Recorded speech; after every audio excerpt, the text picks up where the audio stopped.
waxaan idiin sheegayaa wallaahi naf iyo maal cidda noogu timaada reer somalilan ee soomaaliya qushaysta nooc kastaba ahaadee cadowga dibadda la hadlaya ee daafadaha la hadlaya ee hareeraha la hadlaya kuwaasaa la hadlaya wallaahi inaan cidkayadu kaydi ku gubi kaasaa ugu yar waxaad mahaysanno kaa soo maaragtaan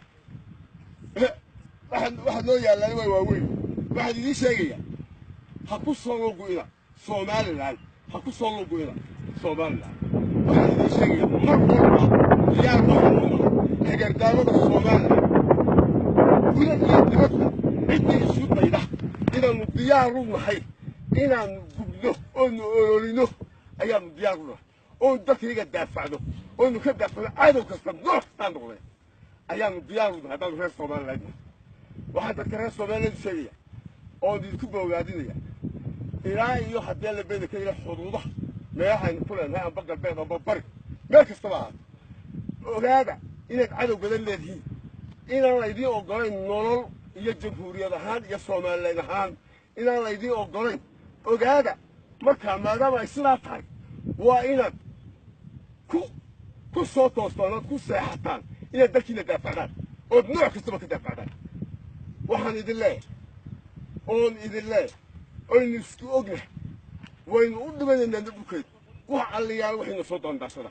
hadday tahay soomaaliya hadday tahay dibadaha kale weliba kuwa soomaaliya waxaan u sheegaynaa xaasidiinta ee mar walba na xaasidaya ee wixii naga dhex dhacay ee dhulkaa ay ku sameeyeen dadkaanu ogeyn ee maalkayagii iyo haddii alla beeda ka daliyahay inta nagaga dhimatay ay aan la tirin karin ay weli dhulkaa ku jiraan qaarkood oon war loo haynin waxaasoo dhan ayaanu wada ognahay soomaaliya waxaan u sheegayaa wallaahi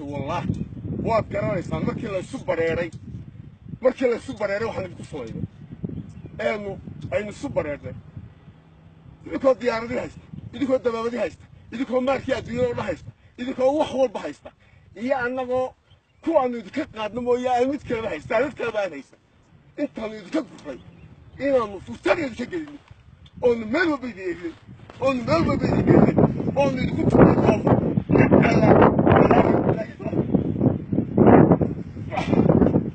waxaan ku idhi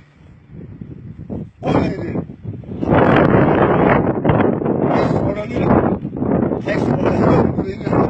jamhuuriyadda somalilan badana jamhuuriyadda somalilan maanta way todobiyadala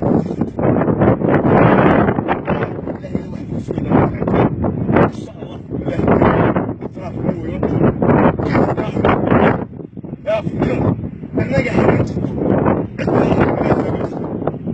annaga ahayn